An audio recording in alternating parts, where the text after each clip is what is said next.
దర్శకుడు puri జగన్నాథ్కు drugs లింక్లపై investigation చాలా ఇంట్రెస్టింగ్గా కొనసాగుతోంది. పూరి సినిమాల హిస్టరీతో మొదలు పెడితే తను సినిమాలు రాసుకునే బ్యాంకాక్ లొకేషన్స్, ఇంట్లో చేసుకునే పార్టీలు, ఇలా వరుసగా ఒక్కో కోణంలో పూరికి ప్రశ్నలు సంధిస్తున్నారు సిట్ అధికారులు. పూరి కోసం ప్రత్యేక క్వశ్చన్ పేపర్ తయారు చేసిన లంచ్కు ముందు మాత్రం కేవలం puri life style, cinema career గురించి మాత్రమే మాట్లాడారని తెలుస్తోంది.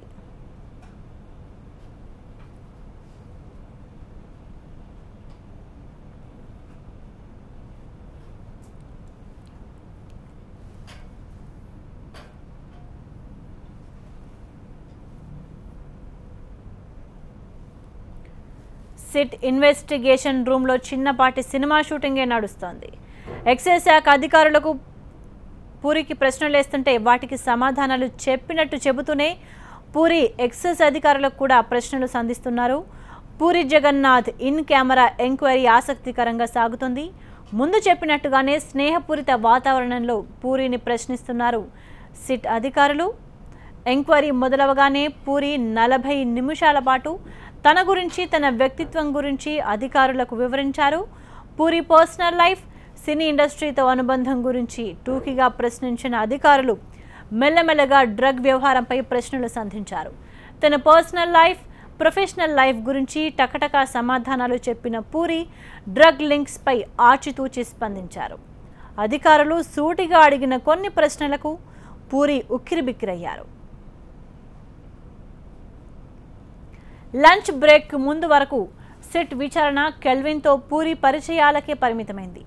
పూరి ద్వారా కెల్విన్కు ఇండస్ట్రీలో ఎవరెవరు పరిచయం అయ్యారో ఇప్పటికే జాబితా సిద్ధం చేసుకున్న సిట్ అధికారులు ఆ లింక్లపై పూరిని ప్రశ్నించారు. కెల్విన్ మీకు ఎక్కడ పరిచయం అయ్యాడు? పబ్ కల్చరే మీ ఇద్దరి పరిచయానికి కారణమా అన్న ప్రశ్నకు ఇండస్ట్రీలో పబ్ కల్చర్ సర్వసాధారణమని పూరి జవాబిచ్చారు. ఇక తన సినిమాల్లో ఎక్కువగా పబ్ సీన్స్ ఉంటాయన్నారు. అందుకే ఈవెంట్ ఆర్గనైజర్స్, పబ్ ఓనర్స్తో తనకు పరిచయాలు ఎక్కువ అన్నారు పూరి.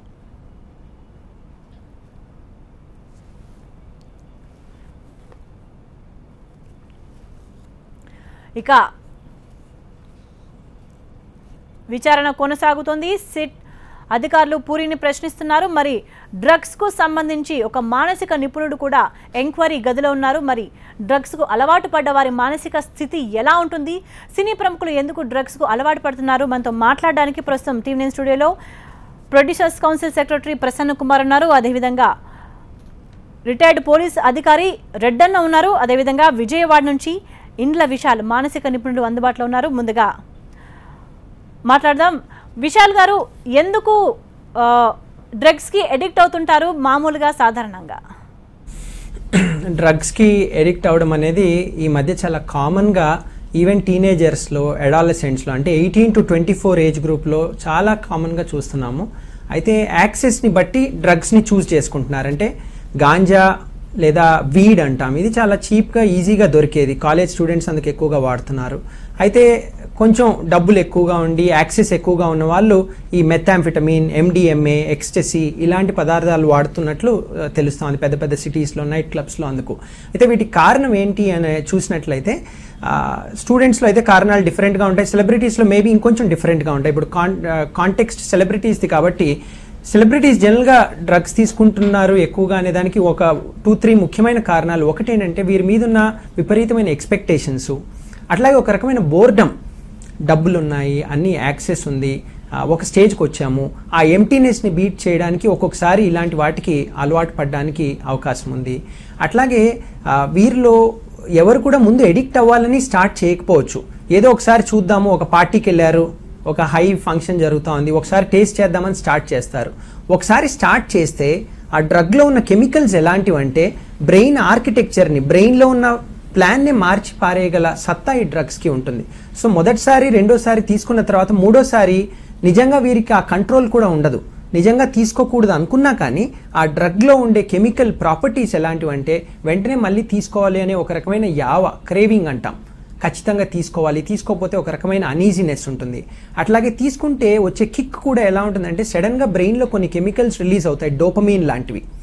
ఇలాంటి కెమికల్స్ రిలీజ్ అవ్వడం వల్ల వచ్చే కిక్తో ఇదేదో చాలా బాగుందే మళ్ళీ తీసుకుందామని అనుకుంటారు, అలా ఎడిక్ట్ అవ్వడం జరుగుతూ ఉంటుంది. కానీ మొదటిసారి ఇంత డ్రగ్తో స్టార్ట్ చేసే వాళ్ళు నెక్స్ట్ టైం అదే కిక్ రావాలి అంటే దానికంటే కూడా ಹೆಚ್ಚು మోతాదులో తీసుకోవాల్సి ఉంటుంది. సో చిన్నగా అలా క్వాంటిటీ పెంచుతూ పోవాలి. పోను ఏమవుతుందంటే ఆ ముందు వచ్చిన కిక్ కానీ ఆ థ్రిల్ కానీ పోను తగ్గిపోతూ ఉంటుంది. యాక్చువల్గా ఇంకా బ్యాడ్ హెల్త్ కాన్సిక్వెన్సెస్, ఎక్కువ రోజుల పాటు ఇవి తీసుకుంటున్నట్లయితే మానసికంగా శారీరకంగా కూడా అనేక సమస్యలు కూడా వస్తూ ఉంటాయి. సో ఫస్ట్ టైం తీసుకోవడం సరదా కోసమైనా తర్వాత ఈ డ్రగ్లో ఉండే మత్తెక్కిచ్చే ప్రాపర్టీ వల్ల వారు కంట్రోల్ చేసుకోలేక దానికి ఎడిక్ట్ అవ్వడం జరుగుతూ ఉంటుంది. అంటే ఒకసారి డ్రగ్స్ తీసుకున్న తర్వాత వాళ్ళ బాడీలో కానీ మైండ్లో కానీ మానసిక స్థితిలో కానీ ఎటువంటి చేంజెస్ ఫైండ్ అవుట్ చేయొచ్చు? సో ఈ డ్రగ్స్ తీసుకునే వారికి చేంజెస్ ఎలా ఉంటాయనేది ఆ డ్రగ్ని బట్టి కూడా ఉంటుందండి. ఇప్పుడు డ్రగ్స్ కొన్ని చాలా షార్ట్ హాఫ్ లైఫ్ ఉంటాయి, అంటే అవి బాడీలోకి తీసుకున్న తర్వాత వితిన్ 12 hours అవి బాడీలోంచి వాష్అవుట్ అయిపోతాయి. అలాంటి డ్రగ్స్ అయితే ఆ తీసుకున్న 6 to 12 hours బాగా వాటి ఎఫెక్ట్స్ కనిపిస్తాయి. అంటే వారి మాటల్లో, వారి హావభావాల్లో, వారి నడకలో, అట్లాగే వారి జడ్జ్మెంట్లో, వాటన్నిటిలో కూడా తేడా ఉంటుంది. అంటే నిర్ణయాలు కొంచెం దూకుడుగా తీసుకోవడం, మాటలు దూకుడుగా ఉండడము, అట్లాగే కొంతమంది కొంచెం అనుమానంగా, అంటే ఉన్నవి లేనివి భ్రమలు భ్రాంతులు ఉండడము, హాలుసినేషన్స్ అంటాం, అంటే అందరికీ వినిపించని మాటలు వీరికి వినిపించడము, పారనాయియా అంటాం, అంటే లేనిపోని అనుమానాలు అలాంటివి కూడా వచ్చే అవకాశం ఉంది. సో ఇవన్నీ కూడా షార్ట్ టర్మ్ ఎఫెక్ట్సే. కొంతమందిలో మాత్రం ఈ ఎఫెక్ట్స్ లాంగ్ టర్మ్కి కూడా ఉండొచ్చు. అంటే 6-12 గంటలు కాకుండా వారు ఒకసారి తీసుకున్నా కానీ దాని ఎఫెక్ట్స్ లాంగ్ రన్లో కనిపించే కొంతమందిలో అవకాశం ఉంటుంది. కానీ ఎక్కువ మందిలో మాత్రం ఇవి ఒక 6 to 12 hours తర్వాత ఆ ఎఫెక్ట్స్ అన్ని వేన్ ఆఫ్ అయిపోతాయి, ఫేడ్ అయిపోతాయి. కాబట్టి వీళ్ళు ఏం చేస్తారు, బాగా ఎడిక్ట్ అయిన వాళ్ళు ఆ ఫేడ్ ఆఫ్ అయిన వెంటనే మళ్ళీ ఆ కిక్ కోసం మళ్ళీ ఆ సబ్స్టెన్స్ తీసుకోవడానికి తాపత్రయపడుతూ ఉంటారు. సో అదొక సైకిల్ అనమాట. తీసుకున్నప్పుడు కిక్ లాగా వస్తుంది, కొంచెం రిలాక్స్ అవుతారు, స్ట్రెస్ తగ్గినట్టు అనిపిస్తుంది, మళ్ళీ తీసుకోవాలనిపిస్తుంది. అయితే కొంతమంది ఎప్పుడో ఒకసారి తీసుకునే వాళ్ళకు ఈ ఎఫెక్ట్స్ ఆ 6 to 12 hours ఉంటాయి, కానీ తర్వాత వారు బయటకు వచ్చి మామూలు ప్రపంచంలో మిగతా వాళ్ళలాగా వారి పనులు చేసుకోవడానికి కానీ మిగతా పనిలో కానీ ఎక్కడ కూడా డిఫరెన్స్ ఉండదు. కాబట్టి వారు తీసుకున్నారా లేదా అనేది వారంతకు వారు చెప్తే కానీ మనం కనుక్కోలేము. లేదా ఒక్కొక్కసారి వారు ఏదో ఇంకొక పదార్థం ఏదో డ్రింక్లో ఉన్నప్పుడు, ఆల్కహాల్ తీసుకున్నప్పుడు, నేను మొన్న అది కూడా తీసుకున్నాను, ఈ డ్రగ్ నాకు అలవాటు ఉందని ఫ్రెండ్స్ మధ్యలో అలా మాట్లాడుకుంటే తెలుస్తుంది. కానీ వారంతకు వారు చెప్పకపోతే చాలా రోజుల తర్వాత దీన్ని కనిపెట్టడం అనేది అంత ఈజీ కాదు. అంటే ఈ డ్రగ్ కిక్ ఎలా ఉంటుంది, ఒకసారి చెక్ చేద్దాము, టెస్ట్ చేద్దాము అని అనుకోవడమే, ఒకసారి ట్రై చేసినా కానీ అడిక్ట్ అయిపోతారంటారు. సో అది కూడా డ్రగ్ని బట్టి ఉంటుంది. ఇప్పుడు ఆల్కహాల్ ఉందనుకోండి, ఒకసారి ఎవరైనా తాగితే ఎడిక్ట్ అయ్యే ఛాన్సెస్ చాలా తక్కువ. చాలాసార్లు కనీసం ఒక 3 to 6 months తీసుకుంటే ఎడిక్ట్ అయ్యే అవకాశం ఉంటుంది. కానీ కొన్ని డ్రగ్స్ ఉన్నాయి, కొకెయిన్ లాంటివి, హార్డ్ డ్రగ్స్ అంటాం, కొకెయిన్ కానీ లేకపోతే ఓపియేట్స్ అంటాం, అంటే కొన్ని మత్తు పెయిన్ కిల్లర్స్ లాంటివి, కొన్ని ఇంజెక్షన్స్ ఉన్నాయి, అట్లాగే LSD అంటాం, అట్లాగే ఎక్స్టసీ అంటాం. ఇలాంటివి హార్డ్ డ్రగ్స్ అని, ఇవి చాలా సీరియస్ డ్రగ్స్. ఈ డ్రగ్స్ మాత్రము ఒకసారి తీసుకున్నా కానీ వాటి యొక్క ఎఫెక్ట్స్ చాలా స్ట్రాంగ్గా ఉండడం వల్ల ఎడిక్ట్ అయ్యే ఛాన్సెస్ ఎక్కువ.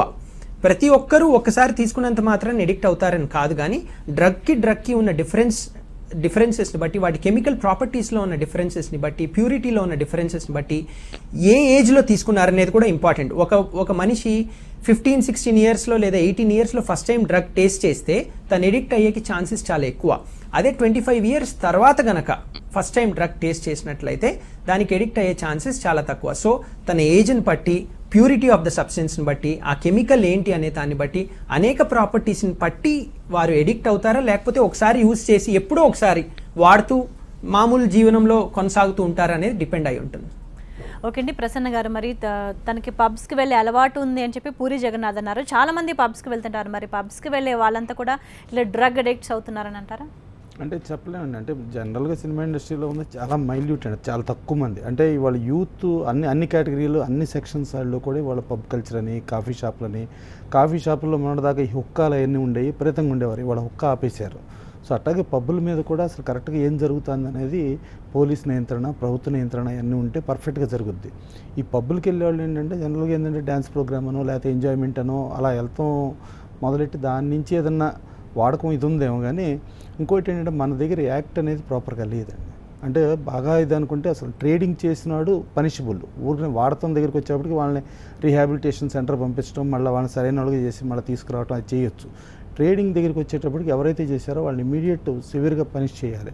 అదే సింగపూర్ కానీ అదర్ కంట్రీస్లో అయితే వాళ్ళు కంపల్సరీ చంపేస్తారండి. ఇంకొకటి ఏమి ఉండదు. ఇక్కడ మన దగ్గర ఏంటంటే బిట్వీన్ 1 year నుంచి మ్యాక్సిమం 10 years వరకు ఇంప్రిజన్మెంటే ఉంది కానీ అంతకంటే లేదు. సో ఇట్లా వీళ్ళు చేయటం మూలంగా యూత్ చెడిపోతుంది. ఇది యూత్ అంటే not only cinema industry, even education చూసుకోవచ్చు, లేకపోతే మెడికల్ ఫీల్డ్ చూసుకోవచ్చు, బ్యూరోక్రాట్స్ చూసుకోవచ్చు, అన్ని సెక్షన్స్లోనూ ఇవాళ యూత్ ఏంటంటే క్రేజీగా ఇది ఒక ప్యాషన్ కింద ఫీల్ అయిపోయి. సినిమా ఇండస్ట్రీలో ఉండే వాళ్ళు ఆల్మోస్ట్ ఆల్ పబ్స్కి వెళ్ళే అలవాటు ఉంటుంది. అంటే ఆల్మోస్ట్ ఆల్ కాదండి, వెరీ చాలా తక్కువ మంది అండి, మైల్యూట్ ఉంటారు, ఎక్కువ మంది. ఎందుకు సినిమా వాళ్ళు ఎక్కువగా డ్రగ్స్ అంటే సినిమా వాళ్ళే అని కాదు, అన్ని సెక్షన్స్ ఆఫ్ పీపుల్ అవుతున్నారు. ఆ సెక్షన్స్ ఆఫ్ పీపుల్లో సినిమా వాళ్ళు కూడా ఉన్నారు, కొద్దిమందే ఉన్నారు. కొద్దిమంది ఉండి ఆ సెక్షన్లో ఉన్నదాంతో ఇవాళ సినిమా అనేది ఏంటంటే అటు ప్రజలకు కానీ ఇటు మీడియాకి కానీ అదొక క్రేజీ ఇది కాబట్టి సినిమాని పాయింట్అవుట్ చేసి సినిమా కింద ఫీల్ అవుతా సినిమాని చూపిస్తున్నాం. కానీ ఉన్నది చాలా తక్కువ. సినిమా వాళ్ళు అడిక్ట్ అవడానికి రీజన్స్ ఏమంటే అంటే సినిమా వాళ్ళు ఎడిక్ట్ అంటే అదే యూత్ అండి. అసలు జనరల్గా యూత్ ఇదిలో ఇవాళ చేంజ్ వచ్చింది, సొసైటీ చేంజ్ వచ్చింది. ఈ సొసైటీ చేంజ్లో ఎర్లీ ఏజ్లో ఉన్న పీపుల్ ఏంటంటే ఇదేదో ఒక అది కూడా ఎఫర్డబుల్, బాగా ఫైనాన్షియల్లీ వెల్ ఆఫ్లో ఉండాళ్ళు ఆ పబ్లకు వెళ్ళటం అలా కాఫీ షాపులకు వెళ్ళటం అనేది ఒక ప్యాషన్గా ఫీల్ అయ్యి, మిగతా వాళ్ళ గురించి కాదు, సినిమాకి సంబంధించి సినిమా రంగంలో ఉన్న వాళ్ళు పర్టికులర్గా ఎందుకు డ్రగ్స్కు అడిక్ట్ అవుతున్నారు. అదే నేను అనేది బేసికల్లీ యూత్ ఆ ఏజ్ ఎర్లీ ఏజ్లో ఆ యూత్ ఆ ప్యాషన్ కింద ఫీల్ అయ్యి ఆ ప్యాషన్ కింద వాళ్ళు పబ్లిక్ వెళ్ళటం, పబ్లిక్ వెళ్ళిన తర్వాత అక్కడ ఆ పక్కన వాళ్ళు ఎవరో చూసి అదేదో ఇదేదో చాలా క్రేజీగా ఉందని అనుకుంటాం. ఇంకోటి ఏంటంటే మాకు న్యాచురల్గా ఏంటంటే ఎక్కువ గోవాతో లింక్స్ ఎక్కువ ఉంటాయి. గోవాలో ఏంటంటే ఓపెన్గా జరుగుతూ ఉంటుంది. ఓపెన్గా జరుగుతున్నప్పుడు అక్కడ వాళ్ళు ఏది ఫైర్ ప్లేలని డ్యాన్స్ ప్రోగ్రామ్స్ అని ఉంటాం. దాంతోపాటు కింద కూడా ఫారినర్స్ అందరూ కలిపి గ్రూప్గా ఫ్యామిలీస్ గాను ఆడమ్మకు అందరూ డ్యాన్సులు చేయటం అదంతా రకరకాలుగా ఉండేటప్పటికి అది ఇదేదో బాగుంది అనే దగ్గర ఏదైనా చిన్న ఇదిలో సరదాలో చిన్న టేస్ట్ చేద్దాం అనే దగ్గర మొదలయ్యి ఆ టేస్ట్ నుంచి ఇట్లా వచ్చి ఉంటుంది. కానీ అట్టని చెప్పి ఇది చాలా తక్కువ మైల్యూట్ అండి. సినిమా ఇండస్ట్రీలో చాలా తక్కువ పర్సెంటేజ్. అసలు సొసైటీలో ఓల్డ్ సొసైటీలో చూసుకుంటే వాళ్ళ యూత్ ఎఫర్డబుల్ యూత్ అందరికీ కూడా ఇది ఒక క్రేజీ ఐటమ్గా ఉంది. సినిమా ఇండస్ట్రీకి వచ్చేప్పుడు ఉన్నది తక్కువైనా కూడా సినిమా ఇండస్ట్రీ వాళ్ళు ఉన్నారనగానే అది ఫోకస్ ఎక్కువైపోయి సినిమా ఇండస్ట్రీ అని అంటున్నాం. కానీ సినిమా ఇండస్ట్రీ చాలా తక్కువ మంది ఉంది. ఇప్పుడు యాజ్ టీజర్ చూసుకుంటే ఇంట్రామరారు కానీ అక్కినేని నాగేశ్వరరావు కానీ వీళ్ళందరి నుంచి మొదలైన ఎప్పుడైనా కూడా ఒక సినిమా ఇండస్ట్రీ ఒక డిసిప్లిన్లోనే స్టార్ట్ అయ్యి డిసిప్లిన్లోనే రన్ అయింది. ఇవాళ యూత్లో కొద్ది మంది మాత్రం ఇలా పబ్లిక్ వెళ్ళటం, ఈ పబ్లిక్ కల్చర్ ఉండి ఆ పబ్లిక్ వెళ్ళటం జరుగుతుంది. వీళ్ళు జనరల్గా మ్యాక్సిమం ఏదైనా ఉంటే యూసేజ్ బ్యాచే కానీ వీళ్ళు ఎవరు ట్రేడ్ చేసే బ్యాచ్గా వీళ్ళని రీహాబిలిటేషన్ సెంటర్కి పంపించి మళ్ళీ దాన్ని మానిపించేసి అలా చేస్తే ఇక్కడ సాల్వ్ అవుతుంది. కానీ ఓల్డ్ సొసైటీగా మాత్రం కంట్రోల్ చేయాలంటే డెఫినెట్గా పోలీసు గవర్నమెంటు అవన్నీ చేయాలి. సింగపూర్లో ఒక ఎగ్జాంపుల్ చెప్తాను. ఒక ఇంటర్నేషనల్ ఒక అడ్వకేట్ ఒక ఆయన సింగపూర్ గవర్నమెంట్ విఐపి స్టేటస్లో ఆయన గ్రీన్ దీంతో ఆయన వెళ్ళి ఆయన బ్రహ్మాండంగా ఉన్న పొజిషన్లో అక్కడ చిన్న ఒక డ్రగ్ దొరికితే వాళ్ళు 3 bulletsతో చంపేయమని ఆర్డర్ వేశారు. ఆర్డర్ వేస్తే 27 countries ఇమీడియట్ సింగపూర్ గవర్నమెంట్కి ఇచ్చేసి ఆయన చంపొద్దు, ఆయన పంపించేసేయండి అని అంటే మీరు 27 countries మీరు అడిగారు కాబట్టి మేము 3 bulletsతో కాకుండా 1 bulletతోనే చంపేసామని చెప్పి పంపించారు. అంటే అలా సింగపూరు మలేషియా అటు సైడు అంత సివియర్ పనిషబుల్ ఉంటే ఆ పనిషబుల్ ఉన్నప్పుడు డెఫినెట్గా ఇది కంట్రోల్ అవుతుంది. ఆ రేంజ్ ఆఫ్ యాక్ట్స్ అంటే మన ఇవన్నీ ఓల్డ్ యాక్ట్స్ అండి. ఏదో 1985లో ఏదో ఒక యాక్ట్ ఉంది, తర్వాత 2002లో ఏదో చిన్న అమెండ్మెంట్ చేశారు. ఇవన్నీ కూడా ఇది కరెక్ట్ కాదు. మనదేంటంటే డెమోక్రసీ కంట్రీ, మనం అలాగా అలా ఉండలేము అది ఇది అని అన్నా కూడా డెఫినెట్గా వాళ్ళ గవర్నమెంట్ పూనుకొని ఇది ఫ్యూచర్ జనరేషన్కి చాలా ఇబ్బంది. అంటే ఈవెన్ వాడటం అనేది వాడే రోజునేమో వాళ్ళు చాలా ఎర్లీ ఏజ్లో ఉంటారు. వాళ్ళు మెచ్యూర్డ్ పీపుల్ కాదు. మెచ్యూర్డ్ పీపుల్ కాకుండా ఆ ఎర్లీ ఏజ్లో వాడకం అనేది ఉంటుంది. ఆ వాడిన తర్వాత ఆ ప్యాషన్ నుంచి అలా ఎడిక్ట్ అయ్యే ప్రమాదం ఉంటుంది. సో ఎడిక్ట్ అయితే ఆ పేరెంట్స్కి ఇబ్బంది పడే పరిస్థితి ఉంది. వాళ్ళ స్కూల్ కాడి నుంచి ప్రతి ప్లేస్లోనూ ఉందన్నప్పుడు. ఇంకోటి హైదరాబాద్లో మనకి 40 years బ్యాక్ నుంచి డ్రగ్స్ ఉన్నాయండి. ఇది ఇట్స్ ఫ్యాక్ట్. ప్లస్ మనకు హైదరాబాద్ పబ్లిక్ స్కూల్లో చాలా ఒక 30 years బ్యాక్ కూడా పేరెంట్స్ అక్కడ పిల్లల్ని చేరిస్తే అమ్మో డ్రగ్స్ ఉంటాయి మా పిల్లలు పాడవుతారని చెప్పి అక్కడ జార్చుకుపోవటం అనేది ఒక రూమర్ అయితే ఉండేది డెఫినెట్గా. ఇవాళ నానక్రామ్ కూడా కాడి నుంచి చూసుకుంటే చాలా ప్లేసెస్లో ఇవాళ గంజాయి కానీ ఇవన్నీ దొరికే ఇది ఉంది. ఇవి డెఫినెట్గా ప్రభుత్వం ఇవాళ ఇంత సిన్సియర్గా దిగింది కాబట్టి ఇక దీన్ని ఆపకుండా ఇది ఏదో జస్ట్ ఒక వారం ఎఫ్ఐఆర్ లాగా కాకుండా ఇది సీరియస్గా తీసుకుంటే డ్రగ్స్ వాడేవాళ్ళు మానేస్తారు, డ్రగ్స్ ట్రేడింగ్ చేసేవాళ్ళు మానేస్తారు. డ్రగ్స్ ట్రేడింగ్ చేసేవాళ్ళు మాత్రం సివియర్గా పనిష్ చేయాలండి. దాంట్లో ఎలాంటి నిర్దాక్షిణ్యం. ఇప్పుడు కెవిన్దే ఉంది. కెవిన్ ఇంతకుముందు ఒకసారి అరెస్ట్ అయ్యాడు గంజాయి దాని మీద. అరెస్ట్ అయ్యాడు, మళ్ళీ బెయిల్ మీద బయటకు వచ్చేస్తే అతనికి ఏదో టేక్ ఇట్ ఈజీ లాగా ఉంది. అలా ఈజీ అనే యాంగిల్ ఉండకూడదండి. ఓకే, లగ్జరియస్ లైఫ్ స్టైలే డ్రగ్స్ అలవాటు అవడానికి కారణం. ఎక్కడ చూసినా ఎక్కడ విన్నా డ్రగ్స్ ఇప్పుడు కలకలను రేపుతున్నాయి. మరి లైఫ్ స్టైల్ ఎంతవరకు కారణమవుతుంది డ్రగ్స్కి సంబంధించి? విశాల్ గారు, లగ్జరియస్ లైఫ్ స్టైల్ ఉండాలి అనుకోవడం కూడా డ్రగ్స్కి అలవాటు అవ్వడానికి రీజన్ అంటారా? సో డైరెక్ట్గా కాకపోయినా ఇండైరెక్ట్గా డెఫినెట్గా కాంట్రిబ్యూట్ చేస్తుందండి. ఎవరైనా లగ్జూరియస్ లైఫ్ స్టైల్ కావాలి అంటే అది ఒక గేట్వే లాగా పనిచేస్తుంది. వారు పబ్స్కి వెళ్ళడము లేదా రేవ్ పార్టీస్ అని, నైట్ క్లబ్స్ అని ఇలాంటి వాటిలో ఎక్కువగా తిరగడం అవకాశం కనిపిస్తుంది. వన్స్ అలాంటి చోట్లకు వెళ్ళినప్పుడు ఎవరో అక్కడ ఒకడు ఉంటాడు ఇవి పెడల్ చేసేవాడు, డ్రగ్స్ని ట్రేడ్ చేసేవాళ్ళు. వారి చేతిలో కనుక వీరు ఫ్రెండ్షిప్ అయ్యి ఏదో ఒకసారి వారికి అలవాటు అయినట్లయితే 2 సార్లు 3 సార్లు తీసుకుంటే తర్వాత ఇంకా కంట్రోల్ ఉండదు. తర్వాత తను ఆటోమేటిక్గా చదువు కాదు, పేరెంట్స్ కాదు, పెద్ద చిన్న ఏమీ ఉండదు, ఎట్లా అయినా కానీ ఈ డ్రగ్స్ని సంపాదించాలి, తీసుకోవాలని తప్ప మైండ్కి వేరే యావగేషన్ లేకుండా పోతుంది. అంత స్ట్రాంగ్ డ్రగ్స్ ఇవి. సో లగ్జూరియస్ లైఫ్ స్టైల్ అనేది ఒక యాక్సెస్ లాంటి దాన్ని ప్రొవైడ్ చేస్తుంది. అలాంటి వాళ్ళకు ఈ డబ్బులు ఇలాంటివి కూడా ఈజీగా దొరుకుతాయి. ప్లస్ వారు కొంతవరకు మేము ఏదైనా చేసి తప్పించుకోగలంలే, మేము ఈజీగా గెటవే అయిపోగలమనే యాటిట్యూడ్ ఎక్కడో వారి మనసులో ఉండడము. ఇందాక మరొకరు చెప్పినట్లుగా మన ఇండియాలో లాస్ ఉన్నా కానీ వాటిని ఇంప్లిమెంట్ చేస్తారు అనే భయము జనాల్లో ఇంకా అంతగా లేకపోవడం వల్ల సరే ఏముంది పెద్ద చేస్తే తప్పేముంటుంది అనే ఒక రకమైన ఆలోచన ముఖ్యంగా లగ్జూరియస్ లైఫ్ ఉన్న వారికి ఉండొచ్చేమో. సో ఇవన్నీ కూడా కాంట్రిబ్యూట్ చేస్తున్నట్లుగా ఉన్నాయి. సో ఎక్కువగా మా దగ్గరికి వచ్చే పేషెంట్స్ కూడా యూత్లో ఉన్నవారు, ఎక్కువ కొంచెం హై సొసైటీ నుంచి, కొంచెం హయ్యర్ ఇన్కమ్ గ్రూప్స్ నుంచి వచ్చే పిల్లలే కనిపిస్తూ ఉంటారు. సో మేబీ కొంతవరకు అది కూడా కారణం అని చెప్పుకోవచ్చు. ప్రసన్న గారు మీరేమంటారు? లగ్జరీ లైఫ్ స్టైల్ దానికి కారణం అంటారా? డెఫినెట్గా అండి, 100%. ఆ ఎఫర్డబుల్ ఆ ప్రైస్ ఎప్పుడైతే ఉందో ఉన్నప్పుడు ఏంటంటే ఒక క్రేజీగా ఫీల్ అయిపోయి ఆ క్రేజీ నుంచి అంటే ఎప్పుడు కూడా ఒక మంచిని ఫాలో అవుదాం అనే దగ్గర కంటే కూడా చెడుని ఈజీగా అట్రాక్ట్ అవుతారండి ఎవరైనా. ఆ చెడుని అట్రాక్ట్ అవ్వడం పరిస్థితుల్లో గబుక్కుని ఇదవ్వటం. ఇంకోటి దీంతో పాటు వీళ్ళతో పాటు ఒక మిడిల్ క్లాస్ ఫ్యామిలీ వాళ్ళు ఉంటే, వాళ్ళ ఫ్రెండ్స్ ఉంటే వాళ్ళకు కూడా వీళ్ళు ఇది చేసి ఇలా చేస్తే వాళ్ళు ఈవెన్ టాప్ ర్యాంకర్లు కూడా నాశనం అయిపోయే ప్రమాదం అనేది ఉంది. వీళ్ళ మూలంగా ఏంటంటే ఈవెన్ వాళ్ళ పేరెంట్స్ కానీ వీళ్ళ పేరెంట్స్ కానీ ఇదంతా ఉంటుంది. అందుకని దీంట్లో మేజర్గా ఏంటంటే పేరెంట్స్ కూడా పిల్లలు అసలు ఏ టైంకి వెళ్తున్నారు, ఏ టైంకి వస్తున్నారు, అసలు వీళ్ళు ఎంతెంత డబ్బులు వాడుతున్నారు, ఏం చేస్తున్నారు అనేది అబ్జర్వేషన్లో చూసుకుని ఎర్లీ స్టేజ్లోనే ఇది కంట్రోల్ చేయగలిగితే పర్ఫెక్ట్గా కంట్రోల్ అవుతుంది. అలా కాకుండా ఏంటంటే ఒక స్టేజ్ దాటి అయిపోయిన తర్వాత నా పిల్లలు అయిపోయారు అది ఇదని అంటే కోట్ల బిజినెస్ యాక్టివిటీలో 24 hours దాని మీద ఉండొచ్చు. కానీ ఎన్ని కోట్లు సంపాదించినా చివరికి ఏం చేయాలని పిల్లలకి ఇవ్వాలి. పిల్లల కోసమే ఇదంతా పడేది. అలాంటి పిల్లలే అసలు టోటల్గా పాడైపోయి పిల్లలే అసలు లేని పరిస్థితి రేంజ్లోకి వెళ్ళే బదులు ఆ కోట్లు తగ్గించుకుని, ఆ బాధ్యతలు తగ్గించుకుని, పిల్లల మీద కేర్ తీసుకుని పిల్లల్ని పర్ఫెక్ట్గా చూసుకోగలిగితే ఇది కంట్రోల్ అవుతుంది. ఓకేనంటే ఇప్పుడు సినిమా ఇండస్ట్రీలో ఇప్పుడు ఆరోపణలు ఎదుర్కొంటున్న వాళ్ళే కాకుండా మీకు ఎవరైనా తెలిసి సస్పీషియస్గా వీళ్ళు కూడా డ్రగ్ అలవాటు ఉందేమో అని ఎవరైనా ఉన్నారా? డెఫినెట్గా ఇంకా ఉంటాయి కానీ ఇంకా లిస్టులు ఇప్పుడు పబ్బులకి ఎవరెవరు వెళ్తున్నారో ఇవాళ కెవిన్ను అతని లిస్టులో ఫోన్ లిస్టులు కానీ అతను దాంట్లో ఉన్నట్లో ఇంకెవరైనా నెక్స్ట్ ఈ లాట్ అయిపోయిన తర్వాత నెక్స్ట్ ఇమీడియట్ ఆ నోటీసులు వస్తాయండి. ఆ నోటీసులు వచ్చి ఆ నోటీసుల ప్రకారం డెఫినెట్గా జరుగుద్ది. ఇప్పుడు వన్స్ చట్టం అనేది స్టార్ట్ అయిన తర్వాత ఇక దానికి పర్ఫెక్ట్గా ఈవెన్ సీఎం కూడా క్లియర్గా దీని మీద యాక్షన్ తీసుకోండి అని చెప్పినప్పుడు ఇంకా కొంతమంది వస్తారు. ఆ వచ్చినప్పుడు అందరినీ కూడా ఏంటంటే దీంట్లో వెరీ క్లియర్గా ఏంటంటే వాడే వాళ్ళని రిహాబిలిటేషన్ సెంటర్కి పంపించి వాళ్ళని పర్ఫెక్ట్గా చేసేట్టు చూసుకోవాలా. ట్రేడింగ్ ఎవరైతే చేసేది ఎక్కడున్నా కూడా, ఎక్కడ ఫ్రీగా దొరుకుతున్నా కూడా యాక్ట్ అనేది అవసరమైతే వాళ్ళ యాక్ట్ని మార్చి సివియర్ పనిషబుల్ యాక్ట్ కింద చేసి దీంట్లో మళ్ళీ 1 year నుంచి 10 years వరకు జైలు. ఈ 10 years జైలు మళ్ళీ 10 years తినే తిండి ఇదంతా మళ్ళీ తీసుకొచ్చి ట్యాక్సుల రూపాయన మళ్ళీ సామాన్యుల మీద వడ్డించడం ఇవన్నీ వేస్ట్. ఏదైనా ఉంటే ఇప్పుడు ఆ సింగపూర్ లా లాగా అవసరమైతే అది ప్రూవ్ అయ్యి వాడి కన్విక్షన్ కరెక్ట్ అయితే చంపారేయటం బెటర్.